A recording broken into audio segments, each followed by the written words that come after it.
মমতা ব্যানার্জি বলেছেন ফোঁস করো, ফোঁস করো বলে না? আচ্ছা, ফোঁস কে করে? ফোঁস কে করে? তাহলে মমতা ব্যানার্জি নিজে বুঝেছেন, উনি এসব দুধ কলা দিয়ে কাল সাপ উঠছেন, তাই তো?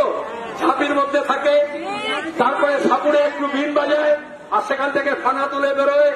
বাংলার মানুষ জানে ওই সমস্ত কাল সাপের ফানাগুলোকে কিভাবে দুমড়ে মুচড়ে শেষ করে দেওয়া যায়।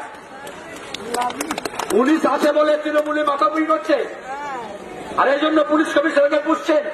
আজকেও মমতা ব্যানার্জি বলেছেন পুলিশ কমিশনার ন্যাকামি চূড়ান্ত বলে পদত্যাগ করতে এসেছিল। আমি ওকে পদত্যাগ করতে বারণ করেছি। এমন মনোভাব তৈরি করেছে, কালকে বলবে পুলিশকে আমি মলত্যাগ করতে বারণ করেছি। আর এমন পুলিশ আছে বলবে মমতা বলেছে সুতরাং মলত্যাগ করবো না। এটা কিন্তু দলদাস বলে।